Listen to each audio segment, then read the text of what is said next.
I have a lot of things I want to get off my chest. Well, enough is enough, and it's time for a change.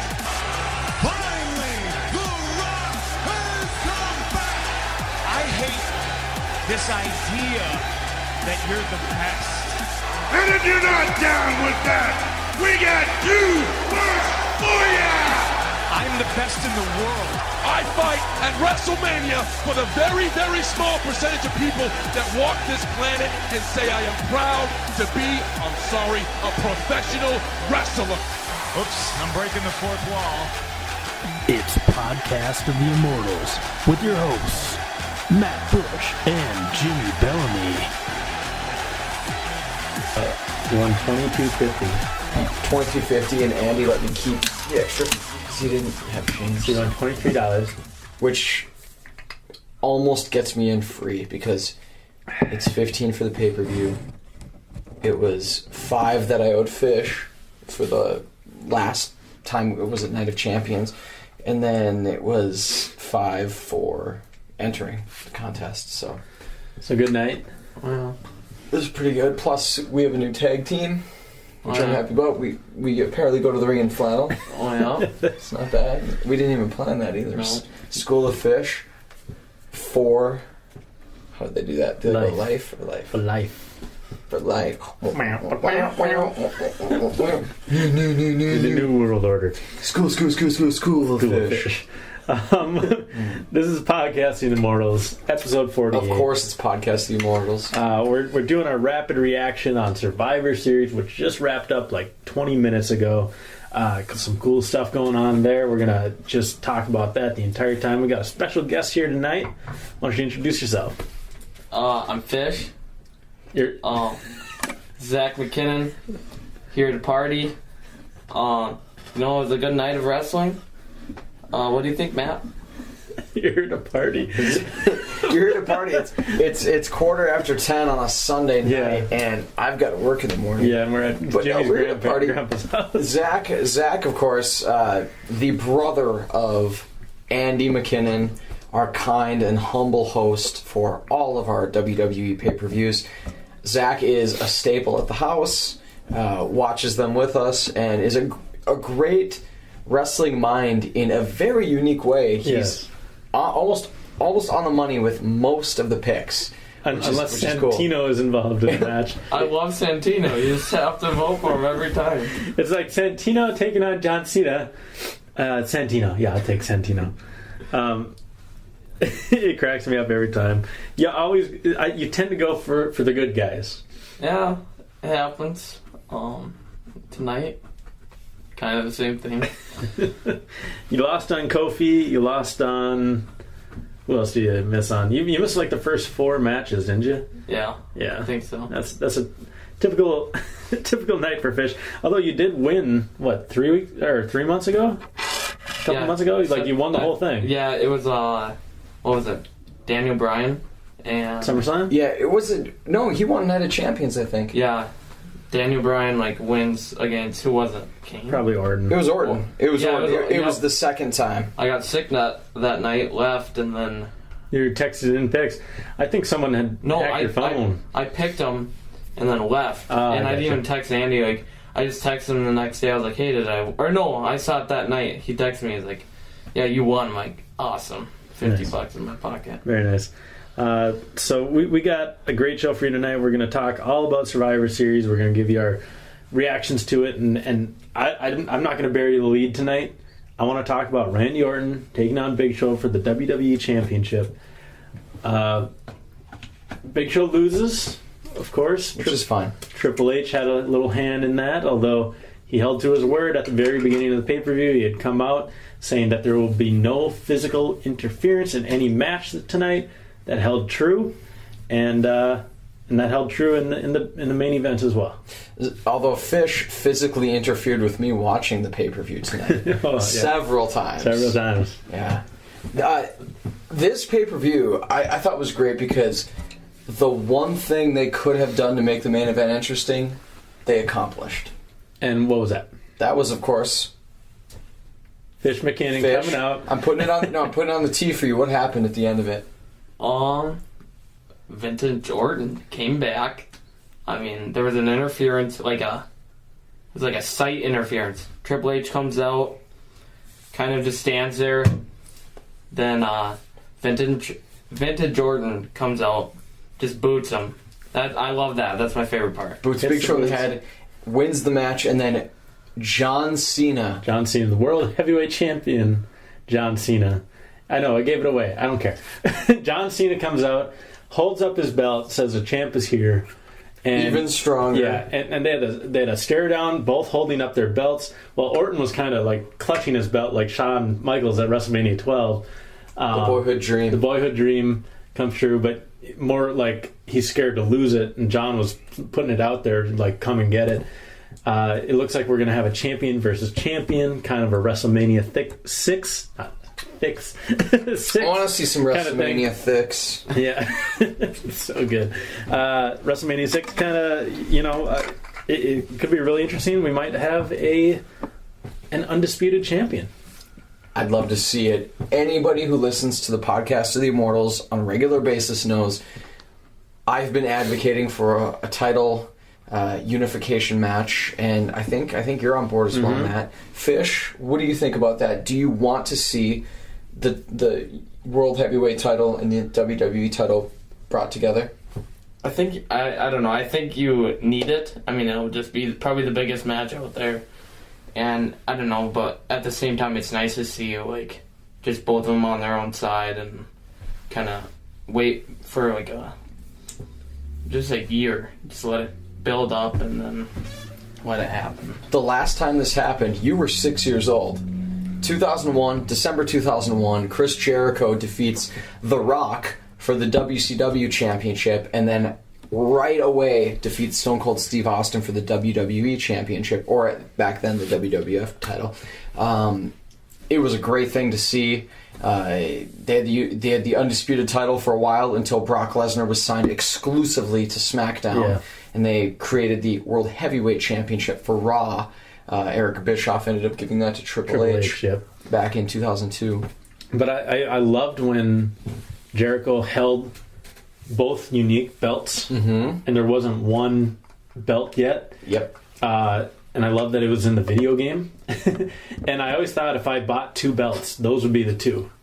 Like, I always wanted to own, and I might own, if I can get it for the right price, is that Attitude Era Big Eagle WWF Championship belt. That's the one I've always wanted.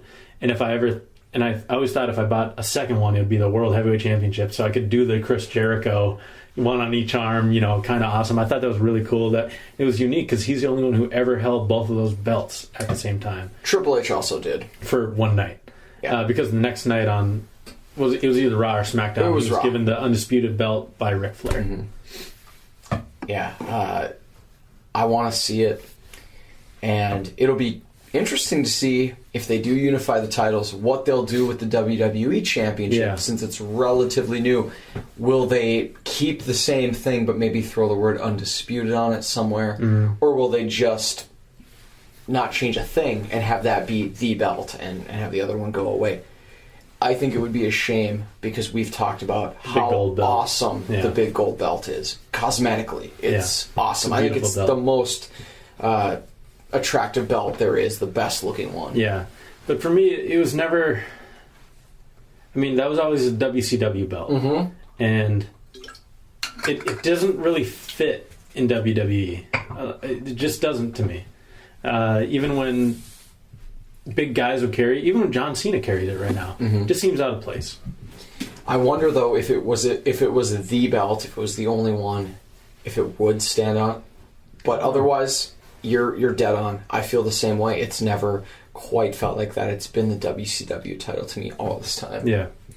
But it looks like Orton and Cena is the next kind of feud coming up. Where do you think that'll be, though? What is it going to happen at TLC? I don't know. It looks that way, but I could see Raw having some kind of other build-up where they put that on hold, where Triple H and Stephanie say, "Whoa, before you get carried away with this, we're gonna have you, Cena, take on so-and-so, and Randy, we have other plans for you. I could see that happening, but to tease it like this at the end of a pay-per-view, I can't help but think it's going to happen as soon as possible. Yeah. I just I wonder if it's going to be like for unification, or if it's just going to be for one belt, or maybe it's just let's see who's best. I mean, do you see somebody like winning both belts and having both of them, then they like try to go after it again, like a rematch, and go for both belts, or do you think that's just impossible? No, but yeah, well, here's my ideal booking, and I was kind of thinking about it while the pay-per-view was going on, before I even thought about these unification, but CM Punk is rumored to win the Royal Rumble. That's just preliminary stuff. I don't know if it's true or not. But I could see this best in the beard, the GOAT, greatest of all tag teams or whatever it is, going forward through the Royal Rumble, where CM Punk ends up screwing Daniel Bryan to win that Royal Rumble. And then Daniel Bryan wins the belt at Elimination Chamber, which sets up a match between the two for the Unified Championship now that it's going to be possibly unified. That'd be my booking through WrestleMania for the championship. I think that would that'd be a good plan. That would exercise the demons of Bryan losing to Orton the way he did, or not getting that chance, actually winning, but not getting that chance to hold the belt for a significant amount of time. I could see Orton winning a unification match, since it seems like a foregone conclusion that Cena would, just like it seemed like Stone Cold would defeat Jericho years ago. Maybe Cena takes some more time to recuperate. Yeah. I would love that just as a fan, because we're going to Elimination Chamber. If we saw a Bryan Orton or a Bryan Punk deal, that'd be great. Well, we have TLC next month, and then the Rumble. Is that correct? Yeah. Rumble would be end of January, the week before the Super Bowl. Okay. I think it would be Cena and Orton at the Rumble. They'd probably have like some kind of DQ or something at TLC. And then they need to have another match at the Rumble, and that was where they would have the payoff. And I think John Cena would win. And then do you think they carry it to WrestleMania? And then the number one contender could be Daniel Bryan, because he could say, like, listen, I beat you, John. I beat you for that title. Give me another shot. I got screwed over last time at SummerSlam. I want another shot. Just mano a mano. Just give me a chance. I need to prove myself. And then he ends up winning at Elimination Chamber and then taking on Punk at Mania. Yeah, I like it.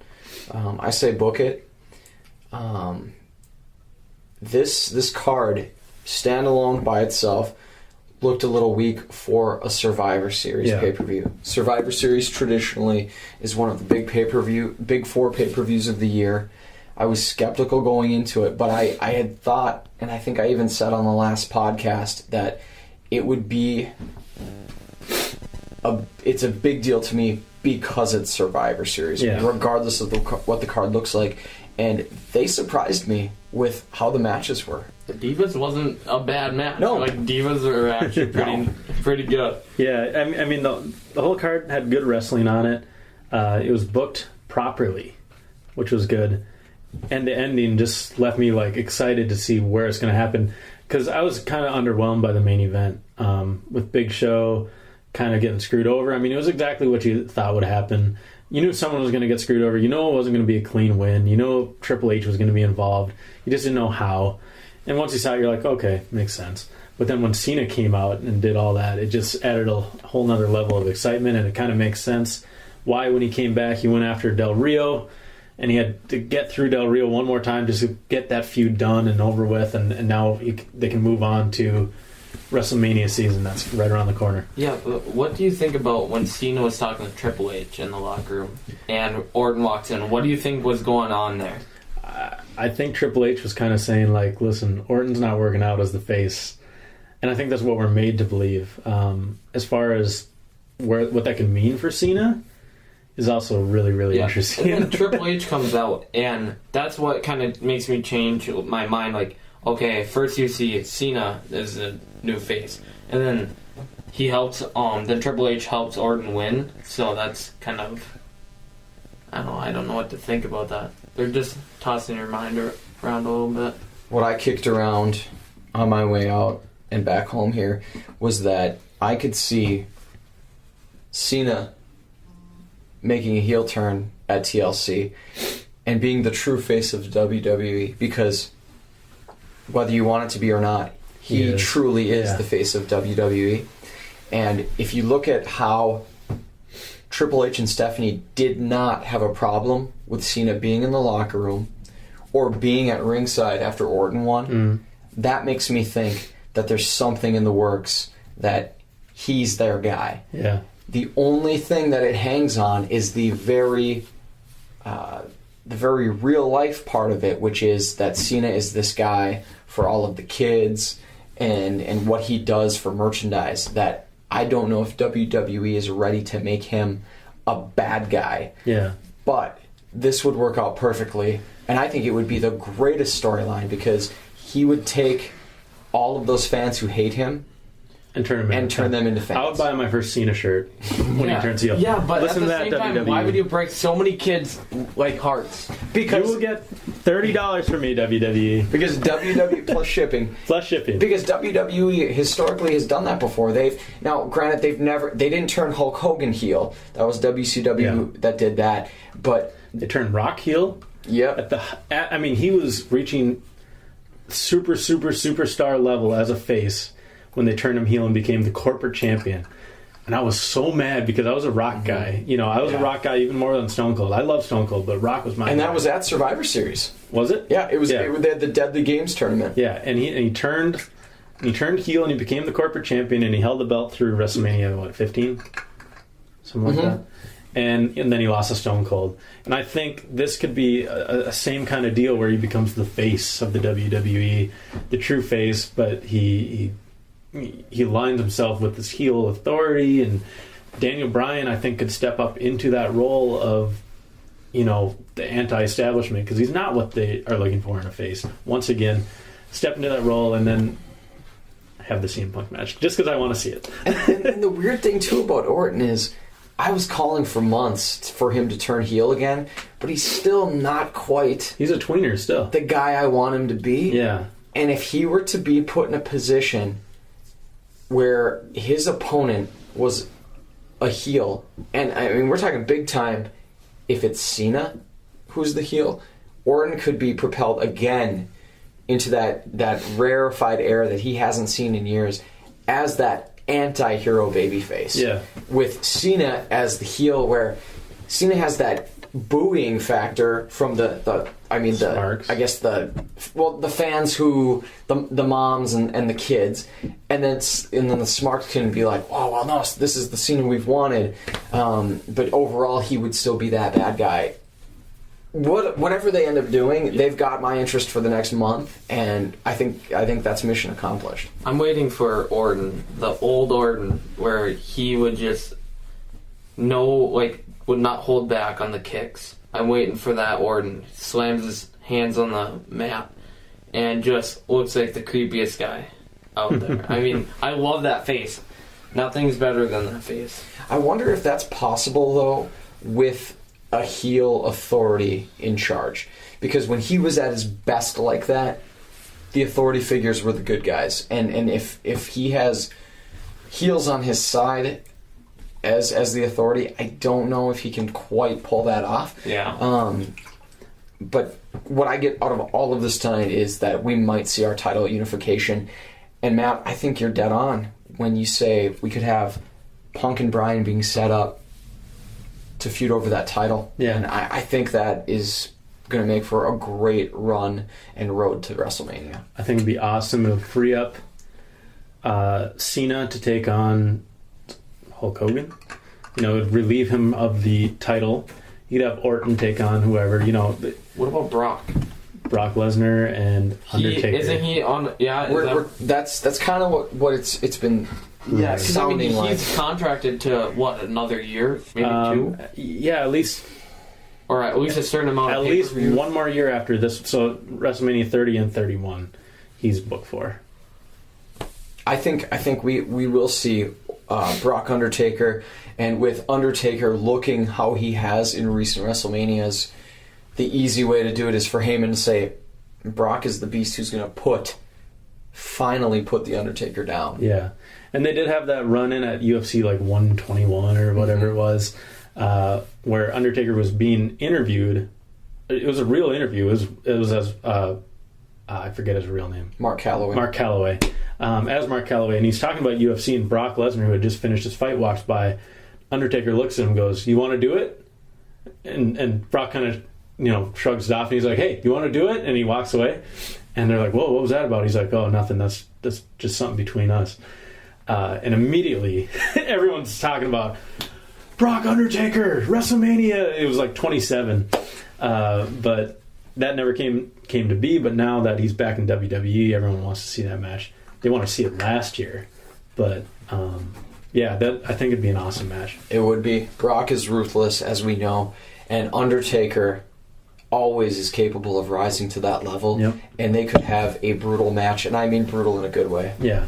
If the bloodiest match I've ever seen in my life was Brock Lesnar versus Undertaker at Hell in a Cell, in a Hell in a Cell match. I forget where it was, but it was like 2002 or 3. I think it was 2. I think it was 02. Yeah, I literally thought the Undertaker was going to die from blood loss. If I watch that match today, I swear I'm still afraid that Undertaker is going to die in this match from 11 years ago. But it's that bad. But it was a crazy match, and that was when Brock had just kind of burst. He had just become champion. He had just defeated The Rock, and then the Undertaker put him over, and they're like, "Wow, they are really behind Brock Lesnar. They think he's the guy for the future." So, yeah.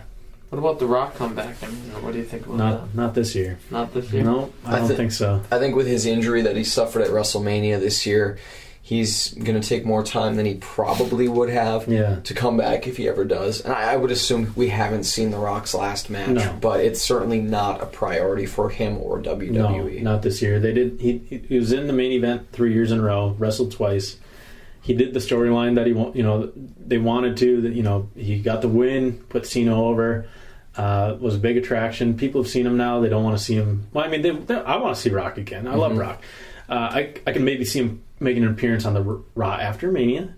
Maybe coming out and there's a new champion or something. He's like, whoa, The Rock is back. And I never got my rematch because he still has that rematch clause. He's like, I might have been hurt for a while, but I'm still the number one contender, and I'll see you at SummerSlam or something like that. That's the best thing for WWE, whether it was planned or not.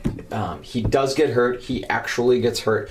But for them to have that, where he has that rematch in his back pocket, that works out perfectly for them so that he can come back anytime and be relevant in the storyline for a title officially. My only regret about all of the Rock activity was that the Punk matches that he had, they were foregone conclusions because we knew that Rock was going to have the title to face Cena at WrestleMania. And I look back at that Royal Rumble match, and did they have Elimination Chamber? Did they fight? Also, they had a rematch because they fought twice. They did fight twice. And Punk Rock was so underwhelming because you knew that Punk wasn't going to win, and that's my only regret. If Punk had gotten the better of him in one of those matches, I would have been happy. I think you could have had Punk win at the Rumble and then lose it at the Chamber. But instead, how could you validate Rock getting another shot at the title at that point? Because he's The Rock. I mean, it was a tough sell to hear him, get a match for the title when he'd had one match in the past 12 years, and all of a sudden he's the number one contender. Even that was a little unbelievable. I'm like, have him go out on Raw and win a Battle Royal or something. At least make it believable, but they went a different way with it. And it was fun because Punk schooled arguably one of the best guys on the microphone consistently. The Pipe Bomb 2, that was the sequel. Just owned him. 2 Pipe Bomb 2 Furious. But yeah, I loved, I'd love to see The Rock back. We're not going to see him this Mania season, and I don't think he's needed. No. We got, with Hogan possibly coming back. And your boy. Goldberg possibly coming back, and I tweeted out this tonight. Roman Reigns is in line for a huge push. He looked awesome tonight. And I was doing more fantasy booking, but have Ryback in the ring dominating at the Rumble, Out comes Goldberg. Everyone freaks out. Goldberg eliminates Ryback, turns around, gets speared by Roman Reigns and eliminated by Roman Reigns, setting up a spear versus spear match. Go another way with it. Ryback's obviously not going to be pushed to the moon in time for WrestleMania to take on someone like Goldberg. Roman Reigns could. It's believable. They have like two of the most deadly spears I've seen ever. Just take my money right now, man. Yeah. You want to see that Unreal. Match, don't you? The spear he had on Rey Mysterio tonight was awesome. It's got to be. I mean, if I had to look the past 15 years of this, what you give me: Edge, Goldberg, Roman Reigns highlights. You could throw a Rhino Gore in there. This was in the top 5 of spears. It was awesome. My favorite part about it was it broke up a 619, my least favorite move in wrestling. Hey, that's my favorite guy. That's my favorite move. But yeah, let's talk about that match, because that was probably my favorite match on the whole card. We had Team Rhodes taking on Team Shield, of course, Cody Rhodes, Goldust, the Usos, Jimmy and Jay, and Rey Mysterio taking on the 3 members of Shield. Got Roman Reigns, Dean Ambrose, Seth Rollins, and then we had the Real Americans with Jack Swagger and Antonio Cesaro. And it wouldn't be fitting if we didn't say Rey Mysterio. Cody Rhodes eliminated Dean Ambrose very, very early in the match with a roll-up, and we were shocked by that. Like a joke about somebody who's died too soon. Yeah. Yeah, it was too soon. Yeah. Swagger was eliminated next after getting hit by 3 consecutive finishers by Team Rhodes. Then Cesaro was pinned by another Cody Rhodes roll-up. There was more roll-ups in this match than a kid's lunch. Than a kid's, lunchbox. Reigns then eliminates, was it Jimmy? Jimmy Uso first? Yes. I just wrote one of the Usos. Yeah, I think Jimmy got eliminated. And then he eliminated Cody after an awesome back and forth between Cody and Seth Rollins, and that was a really cool. Like, they were reversing each other's finishers, and then there was a tag by Reigns that Cody didn't see, and he hit the crossroads, turned around, gets hit by a spear by Reigns. 1, 2, 3, he's out of there. That was really, really cool. I like that a lot. Then Seth Rollins takes out Jey Uso, and then Rey eliminates Rollins with a roll-up, another roll-up. Reigns was the only one left. He eliminates Goldberg with a spear, and then absolutely destroys Rey Mysterio, like we said earlier, with the spear and the Shield win. Huge moment for not Dean Ambrose, for Roman Reigns, and I think this is the start of his mega push. Yeah, but when do you think they're gonna finally push him away from Shield? The Shield. I think tonight was the first step towards that. I think we'll see a gradual breakdown. Because I'm waiting for him to turn and just spear one of his own guys, and you just see the shock of the world just happen right there. Yeah. I don't think it's a Raw. I think it is a pay-per-view. Yeah. It might not be the next one. Royal Rumble. But, That setup tells me that we're going to get a babyface Reigns. What do you think? Is that going to be the case, or will the others turn? Babyface Reigns is more likely. I think so. I almost get the feel of kind of like when Batista started to break away from Evolution. Mm-hmm. It's very similar. Yeah, and I really think it's going to happen at the Royal Rumble. Maybe it would just be the 3 Shield members in the ring together, and the other 2 trying to eliminate Reigns, and instead he spears one of them and tosses the other one out, and goes, because that's what he does. I could see a lot of things happening. This reminded me of the Nexus. Right? I mean, not as many people, but... Yeah. I mean, kind of they all just started, one just goes great, and then they all just kind of sprout out. And that was unique because they dealt with injuries. Ryback, then Skip Sheffield, left for a while because he was hurt, and then Michael Tarver went away. Daniel Bryan got fired. All I know is we are in good shape for Elimination Chamber. It's going to be... We're going to see a great contest there. I really think that they're really going the right direction on a lot of these storylines right now. Especially if they do it right. Just let me book it. I guarantee I'll make you a good WrestleMania. If they take your route with the Bryan Punk thing, all will be forgiven and forgotten with the Punk and Orton screw-ups. Or, I'm sorry, the Bryan and Orton screw-ups in this big show, whatever it was. Bryan Punk for the title, Hogan versus Cena, Brock versus Undertaker, Goldberg versus Roman Reigns. There's my WrestleMania. God, that would kick ass. Yeah. So and Rhodes versus Rhodes. Rhodes versus Rhodes, yeah, somewhere in there. For the tag team championships. We also had a non-consequential match. A new heel Miz, defeated Kofi Kingston on the pre-show. I know you were very upset about that. I was the only one that picked Kofi. You were so upset about it too. And I have to say, I actually went 8-0 with my picks tonight, yes, which were different than what I predicted on the podcast and even on WrestleNews.com. I made some last-minute changes to my predictions, and tonight went with what I truly thought was going to happen, and it ended up working out. So that was pretty cool. Cheers. Tied with James Andrew McKinnon. Yes, split that pot. We also had another match. Curtis Axel took on Big E Langston, trying to win back his Intercontinental Championship that he lost on Monday. Big E wins with the big ending, and then he proceeds to give a Mick Foley promo afterwards, just giving the cheapest pops ever, mentioning Boston 3 times and the Red Sox winning the World Series. He went to the... Don't forget about David Ortiz. David Ortiz, yes. No, who mentioned Ortiz? Zeb Coulter did. Oh, right, yeah, he did, but it was in a disparaging way, of course. Yeah. But it was just the cheapest way to get, some I don't even know what they call it. What is it? Cheap pop. Cheap pop. There you go. It was it was like RC Cola. It was that cheap pop. But Big E wins. Looks pretty good. That move where he runs at him and just it's like a running kind of two-handed clothesline. I don't want to be in the way of that. Mm-mm. It looks brutal. It's a freight train, right? Oh my goodness. He's a large dude. Agreed. We had another Survivor Series, classic Survivor Series match with the Total Divas taking on the Non-Divas, the team we called them. But they were the non-Total Divas. Yeah, and I think they were calling themselves True Divas. Yeah. On Twitter, at least, they were referring to themselves as True Divas. Yeah. This one, I mean, when you have 14 divas in the ring, you know that it's going to be fast and furious. As far as eliminations go, and it kind of went back to back for a while. Naomi eliminated Alicia Fox. Rosa Mendez eliminated Cameron. Nikki Bella eliminated Rosa. Summer Rae was eliminated by Nikki after a short dance-off between the two. I love that. Ava Marie was eliminated by Caitlyn. Caitlyn then eliminated Naomi, and then Brie eliminated Caitlyn.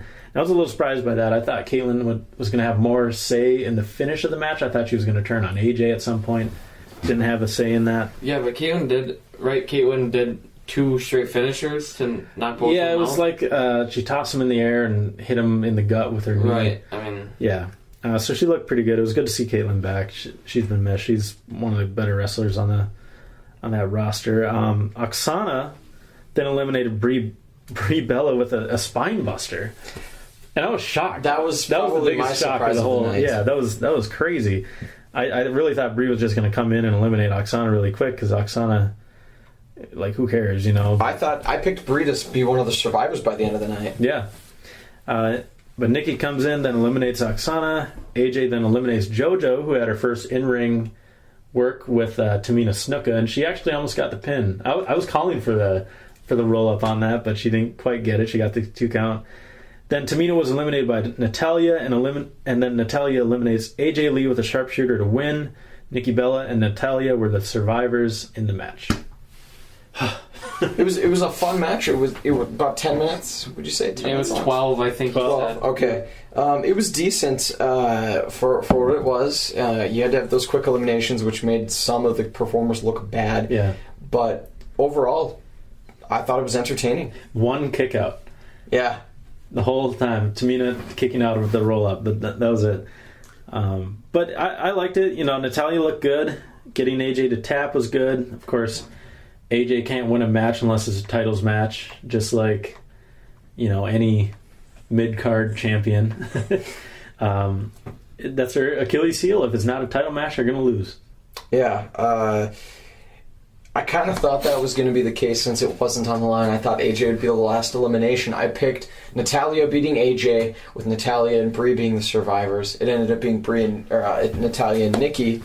It went pretty the close. exact way. I even said a sharpshooter would end it, which it did. That's pretty predictable. Yeah. But what I like, I thought it'd be different. I thought AJ would eliminate who was it last? Nikki or Natalia? Yeah, Natalia, because like they said it was like 2-on-1 or 3-on-1, right?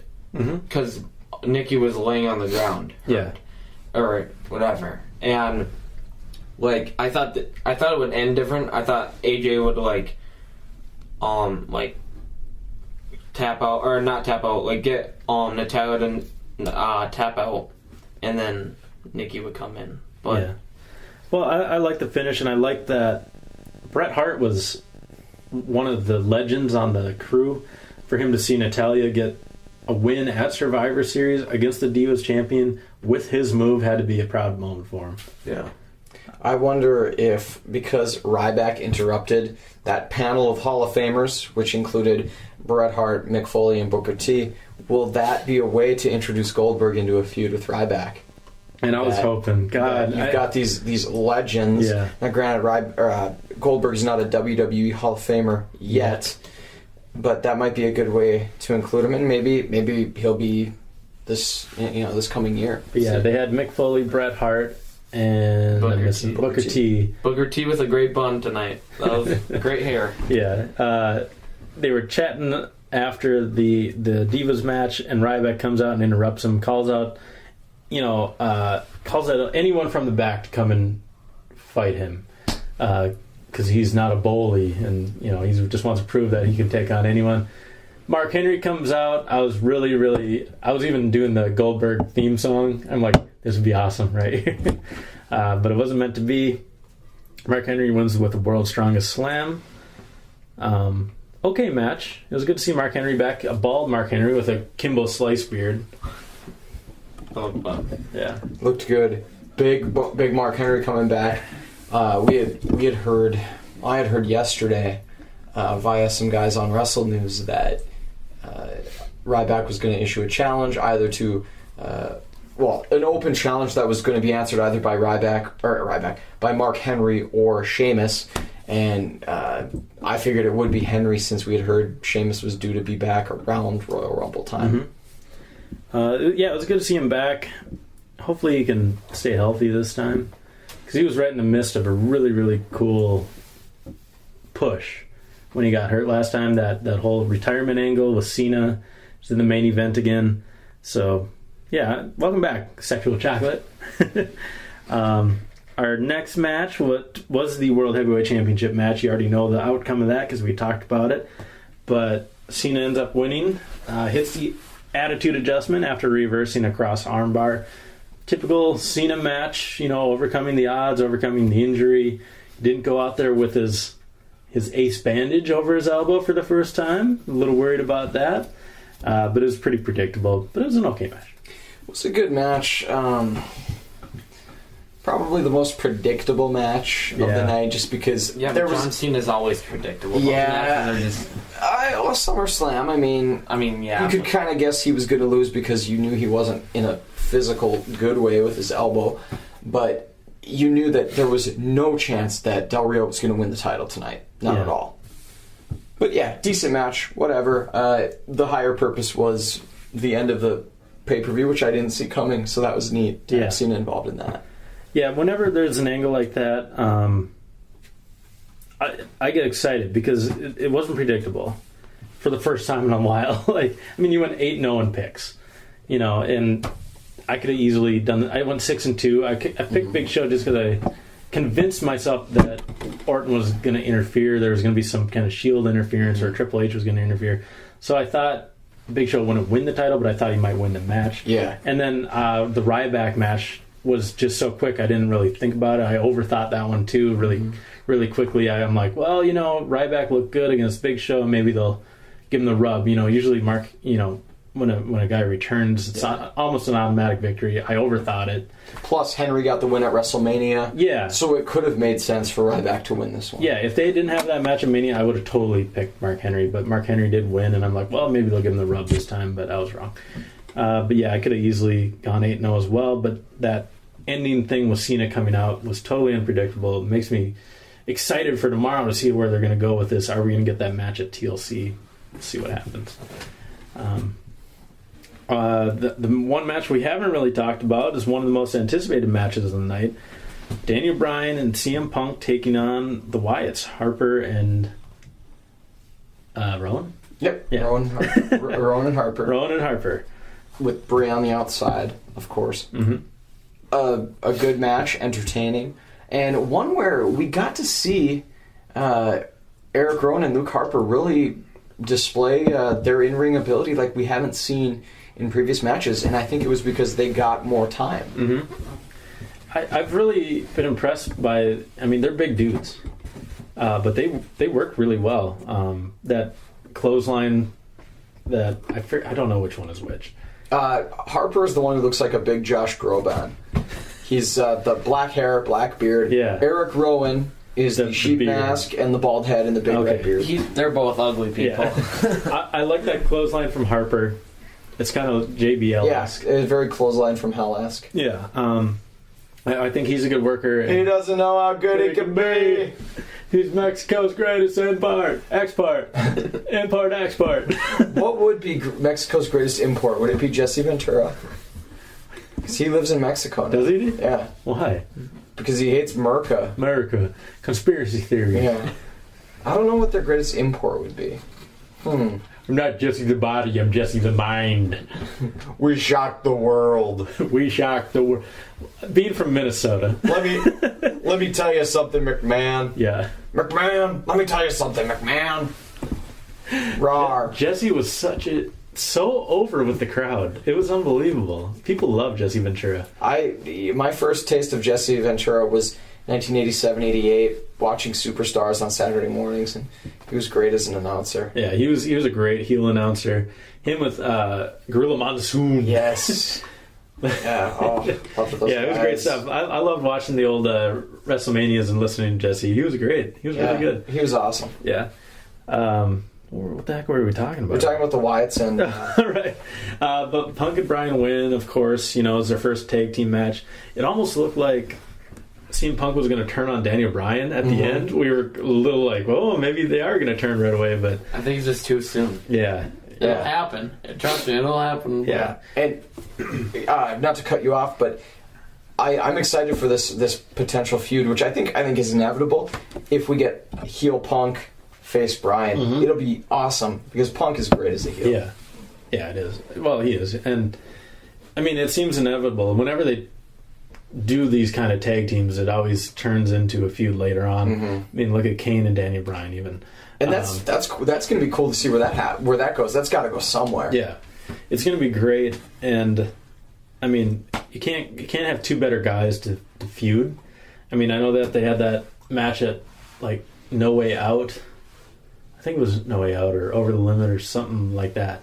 It was the one time they were in the main event together. Yeah, I'm going to look it up while you talk, because you mentioned that another podcast ago, and I forgot about that. It is a forgotten match. It was one of the pay-per-views that no one really bought. We didn't even get it. Like, I was watching it on the internet. Over the Limit. Yeah, Over the Limit, yeah. 2012. It was when AJ Lee and him were on the train tracks on the I can see the poster right now. But yeah, that was the one time they were in the main event. It was before Daniel Bryan was really super over like he is now. I mean, he was just beginning his kind of push towards that kind of stuff. But right now, the way that they're positioned in the company... May 20th, 2012, Over the Limit. There you go. Right in the middle of CM Punk's 434-day run as champion. But yeah, to have them in the main event now, especially at WrestleMania, would be unbelievable. The crowd would go insane. It would be a divided crowd. People love these guys. I love them too.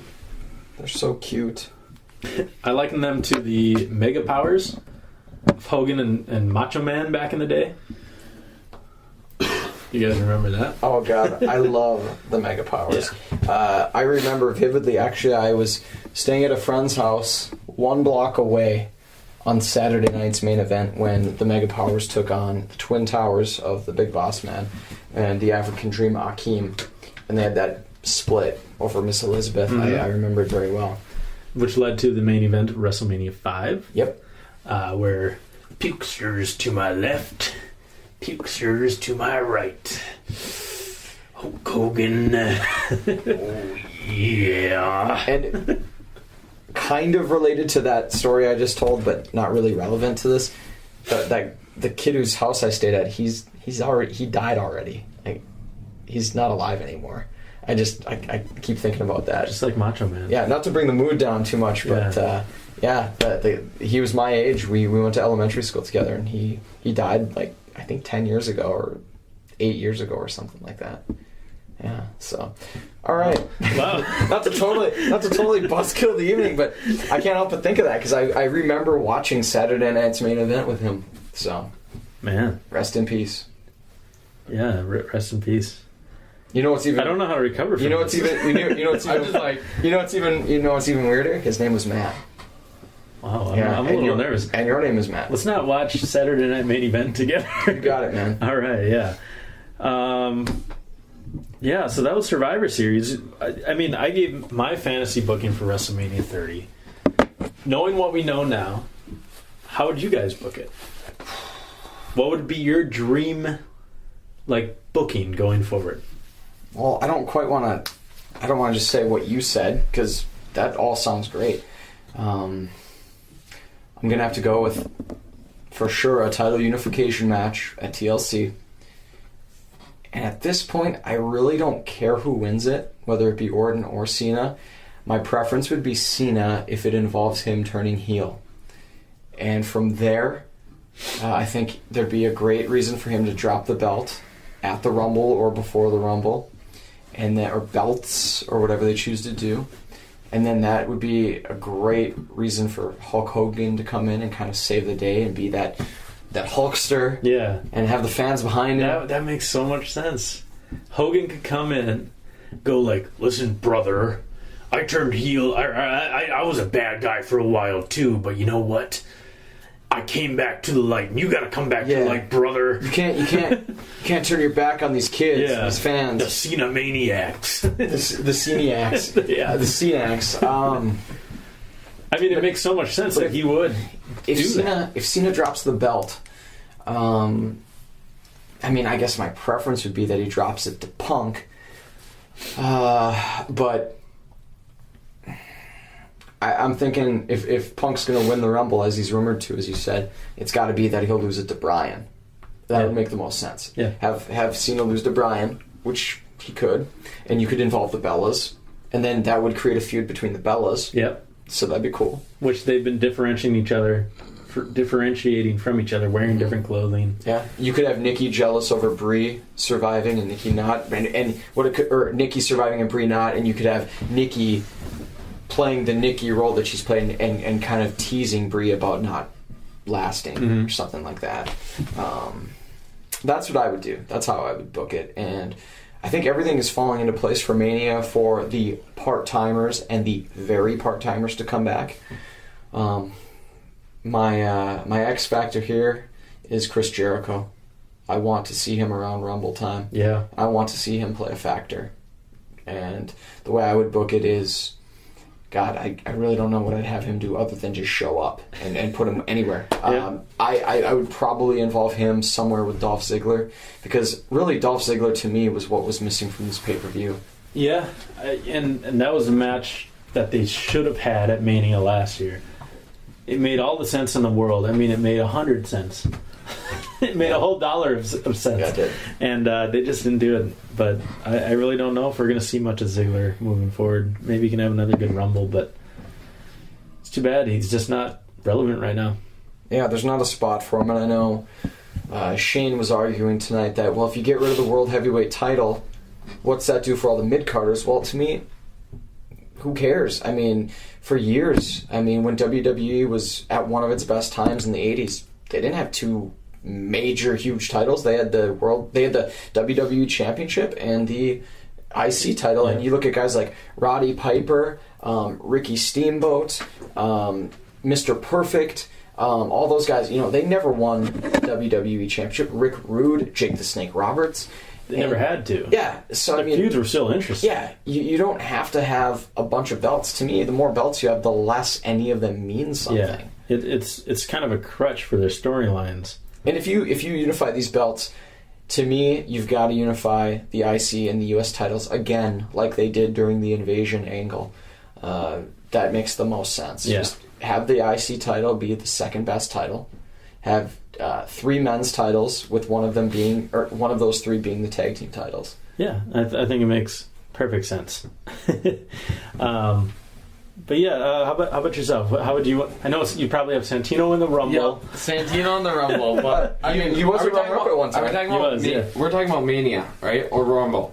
I think, Matt, you meant booking the rest of the way. Yeah, like to Mania. What matches would you want to see? See, I feel like we could almost bring in the Bella Twins between Cena and Daniel Bryan, and actually like watch him like in not real life, but I mean like stage them switching girlfriends or something happens. Just something like funny like that. I mean, I'm liking where this is going. Yeah. I mean, like just something like where it just they have the funnies like after matches, something like that, and just a big match comes between that, and then I mean obviously Goldberg. I just want to see him. I mean Ryback, him. That's just two of Ryback. It's like a mirror. Like one of them just fight. It's just weird. It's just I want to see it though. Yeah. But who would win that match?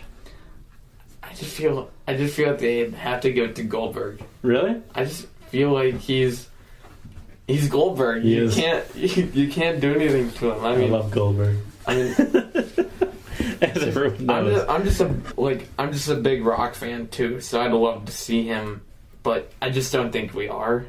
Yeah. But I mean, there can just be so much with it. Like, I mean, Randy Orton, he's not going to go away for. What does Orton do at Mania? That's my only. Like, where does he fit in? He fits in. Take on Triple H? Oh. If Shane McMahon doesn't come back, he could fight Triple H, or he could be involved in a Money in the Bank ladder match if they have one. Triple H, and then McMahon jumps in on it, maybe. I don't know. I really don't know. I mean, he might just fall out of the spotlight. Triple H would make sense, but they don't like to have all those singles matches. No. But I mean, I'd be excited. But I mean, he could be like, "You screwed me over. You turned on me. I was supposed to be the face of your company. You promised me all this, and you went behind my back and you grabbed Cena of all people and blah blah blah." They have a lot of unfinished business from WrestleMania 25. Yeah. And he could spoil things too. If there was a Cena Hogan match, he could be involved in some way. But yeah, that's a really good question. You try to fill out the rest of the card and make the matches meaningful. I don't know. I mean, I have a feeling because of what WrestleMania has become in recent years with the part-timers, that you're going to have some kind of battle royal or Money in the Bank ladder match to include everyone. Yeah. Yeah, Team Teddy versus Team Johnny. Johnny Ace made an appearance tonight. I've never seen. Sorry, yeah. What was that? But Shane, our buddy from Ireland, marked out so hard. I've never seen someone mark out that hard for anybody. You would have thought that the Ultimate Warrior came back. Like Chris Benoit came back. Yeah. Like, Macho Man had returned. He's like, "Oh, Johnny Ace!" Oh, and he's standing up, and we're all looking at him like, "Yeah, man, like settle down." What do we feed him? Yeah, like holy cow! But I loved it. It was great. It was good to see Johnny Ace back. But yeah, those Survivor Series. Those were our thoughts. Any last thoughts? I just want to go back. I mean, I just feel like with the Triple H and McMahon, I want to see Shane McMahon come back. I want to hear that money song. That'd be cool. I mean, we could see. Oh god. I mean, maybe a Family Feud you could almost watch right on there. Gosh, I really don't know. I would like to see Shane come back in some capacity, but how it blends in with everything we've put together in the last 45 minutes, I don't know. I'm looking forward to seeing it, though. Yeah, that'll be fun. I kind of want to put that card together on WWE 2K14 and play it. We should, and what we should do for our post-Raw podcast this week is really start to, I think from now on, each week visualize what our WrestleMania cards would be, and then each week change them based on what is going on. We could even write it up in our little recap thing, and visualize it somehow, or or we could put our results from WWE 2K14 up there too with screenshots. What we will mention in episode 49, because this is 48, right? I believe so. We will mention the Gold Rush tournament we had a couple of days ago, which kicked ass, and it involved 9 of the greatest superstars of all time. Yeah, it was a lot of fun. Tons of fun. We kept making like dream matches one by one, and it was a good card. Yeah, I would watch that. And the matches actually lived up to the billing based on what we had. We had some awesome matches. It included a ladder match between Stone Cold Steve Austin and Bill Goldberg. We're not going to give away the results. No. All I'm going to say is tune in next in a couple days. Yeah. You'll be hearing it in a couple days. We'll have it up on Wednesday morning. Yeah. Great match. Yeah. Great match is all I got to say. Zach, I've got to thank you for coming here. You fit in seamlessly. This was a lot of fun, and I hope, and I think Matt hopes that you can join us again soon. Oh, yeah. Thank you, guys. What's your Twitter handle? FishDaddy69, if you want to toss me a follow. Is that Daddy with 2 Ds or one? Daddy with 2 Ds. Daddy with 2 Ds. FishDaddy69. When I signed up for Twitter, I tried to get that handle and it wasn't available. I now know who has it. So yeah, follow FishDaddy69. Follow us on Twitter as well, at Immortals, PKS, at 97Bush, at Jimmy Bellamy. Be sure to check out at Wrestle News for all your Wrestle News. That's with a Z. Wrestle News with a Z. And WrestleNews.com. Thanks for hosting us again. We love you guys. But yeah, that's it. This was a lot of fun. It was fun. It was. Great pay-per-view. Lived up beyond my expectations, which was cool. Yeah. Good day with the Packers and Vikings tying too. Yeah. Oh, no. No losers today. No. Only winners and tires. Wins and wins and wins for everybody. That was good. Right. Not for the Packers. Yeah. Playoffs. I'm gonna kill you in your sleep. I'm a Packers fan. I'm on your team. You're a Packers fan? Well, yeah. Look at his case. What? How did that happen? I love you. Look at he's wearing green and gold. How do you love the Packers? One day. I don't want to hear it. You guys have to go. Brett Favre Packers review is my first shirt. I need to go to sleep. Let's go. I work at 7 a.m. You work at 7?